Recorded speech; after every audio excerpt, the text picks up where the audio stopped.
Papakita ko na sa inyo yung pinakamagandang bisikleta ang nakita ko dito sa Bisikleta Manila. Ito yung GT Grade Expert na full carbon nila na gravel bike. So tignan natin ngayon kung sobrang ganda ba ng specs ito, kung sulit ba yung presyo niya doon sa specs niya. So ayan, tignan natin yung specs ito, kung anong meron siya mga alien.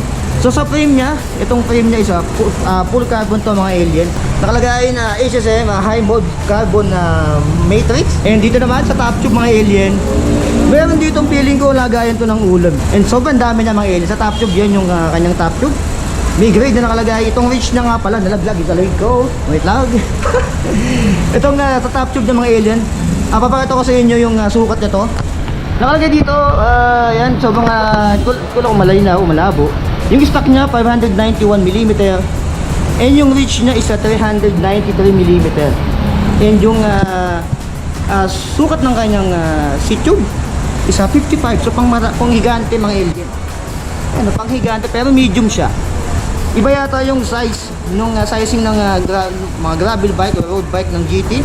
Kasi sa 55 sa ibang road bike o gravel bike, large na to pero dito medium pa lang. So malamang yung large nila to nasa mga 57 siguro, 56. Yun na siguro yung large ng GT.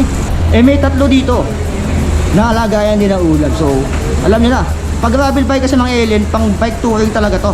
Pang malayuan, pang walang uwian ng isang buwan. 1, 2, 3. Hindi lang yan, meron din dito mga alien. Sobrang dami. So meron sa taas, meron sa baba, sa kanyang down tube, and sa kanyang seat tube. Yun, meron pala mga alien na hindi pa tayo tapos dyan sa mga lagayan ng ulam dyan. Yung cabling sa kanya mga alien, dumaan sa ilalim. Itong tatlo, itong shifter nya, and yung disc brake sa likod dito rin dumaan sa ilalim. So lahat sa kanya is naka-ECR, walang dumaan sa loob. And tingnan nyo naman yung kinis niya mga alien, walang bakas ng kahapon. Sobrang kinis yan, makinis pa yan sa mga kabit mo ngayon. And dito, ito yung naka triple triangle design mga alien. Itong triple triangle design, ito yan. Ayan. Yan yung triple triangle design. So comment na below kung mali ako. And dito naman yung FD na ginamit sa kanya, ito yung naka-integrated siya. Tignan nyo naman. Yung FD na ginamit sa kanya is Shimano 105. Malamang sa malamang naka R7000 to. Naka 105 dito. And dito naman tayo sa kanyang crank dito. Yung crank na ginamit sa kanyang FSA. And 120 BCD, 90mm BCD. And yung ginamit sa kanya 46 30. Ito yung 46, ito naman yung 30 sa kanya. And ito naman sa alloy na rin to mga alien. Malamang sa malamang alloy to FSA yung ginamit dito. And stock lang yung kanyang pedals. Sa likod naman, yung RD na ginamit sa kanya, dumaan nga pala dito mga alien yung ano niya, cable niya. Sa likod, ang ginamit sa kanya is RX Ultegra. So gandang klase nito mga alien. And meron siyang clutch dito na pang lock. Ang gamit ito pag in-on nyo yan, ayan, on natin, hindi nagagalaw itong RD nya. Ayan, tignan nyo, hindi nagmagalaw yung RD nya. Yan yung gamit ng clutch pag nalulubak ka, dumadaan ka sa lubok na may konting bundok. Lubak na may konting bundok. Ayan, yan yung gamit niya, yung lock na yan. Kung tatanggalin mo naman yan, ayan, gagalaw-galaw na ulit yan. Ayan, yan yung silbi ng clutch mga alien. Sa mga di nakakaalam, 11 speed, 1, 2, 3, 4, 5, 6, 7, 8, 9, 10, 11. Ang ginamit 11, 30, 40 mga alien. Medyo hindi ko lang ma-zoom dahil naka-go pa tayo, pero 11, 30, 40 yan mga alien. Yung hubs na ginamit sa kanya is wala pagkakalanlan sa alien. Sinilip po na yan, wala sa pagkakalanlan mga alien. And dito naman sa likod, yung ginamit na rotors sa kanya is 160mm rotors. And naka-center lock to mga alien, no? Hindi ito yung naka-bolt type, naka-center lock na to. Naka-2 axle na rin to. May mawaring dito. Ayan, mawaring to sa mga carbon. Yung ginamit sa brake caliper sa kanya, GRX. Ayan, GRX, anong specific na model ng GRX to? Ayan, GRX FX RX 400. Ito yung RX 400 na GRX mga alien. Nakita ko to doon sa Kesport na binaychi ko yung naka-gravel bike din. Yung gravel bike ng Kesport. So ganyan din yung ginamit sa kanya dito.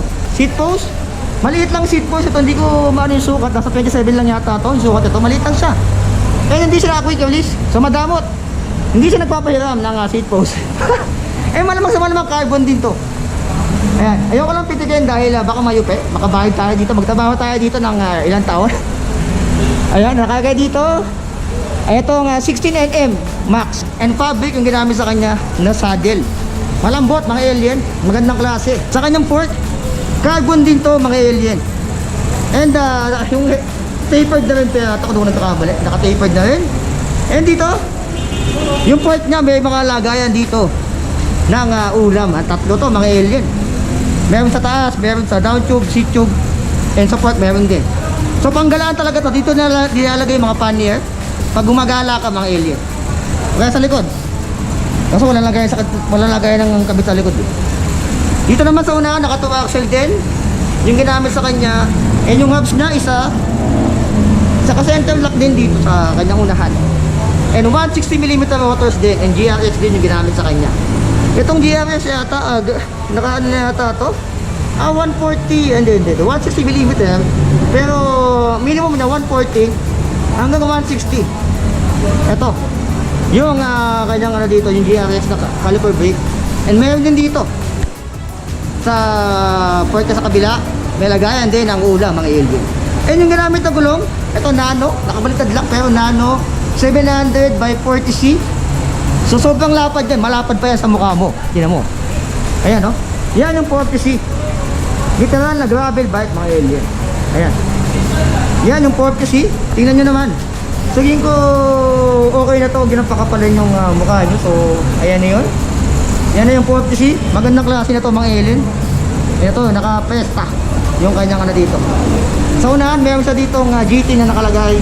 Ito yung brand niya. 1970 ito pala ang GT. Nanometer din dito, 5 to 6 lang. Yan yung higpit mga alien. And nasa 60 yata ito kung nagkakamali. And GT na rin. GT na rin yung kanyang headset dito. Yung haba naman na ito, nasa ano lang to, nasa 42 o 40 o 42 siguro, mala dito hanggang dito. 44 to 42 yata dito. Medyo magulo. And hindi siya naka-aero. Siyempre, ano na to, gravel bike naman to. Tatawa lang to sa mga ganito. And ali to. Pero ito yung carbon. And carbon malamang seat post. Dito naman yung ginamit sa kanila brake, GRX mga alien pang malakasan. Ayan. So, comment na bila kung nakagamit ang GRX. GT yung ginamit na handlebar, drop bar. Ayan, naka-GT na, GT. Halos lahat sa kanya GT. Yung magandang klase na ito mga alien. Tignan nyo yung ano niya. Yan yung unahan niya. Talagang literal na gravel bike. So, magkano nga ba to siya GT na gravel bike nila dito? Ayan, naka full carbon and the triple triangle design yung ginamit. Yung naka GRX. Yung FD niya is a 105. Yung RFD is a RX Ultegra. Ang presyo ko is a 158,000. Yung kanyang SRT mga alien. Dito lang yan sa Bisikleta Manila sa Quiapo.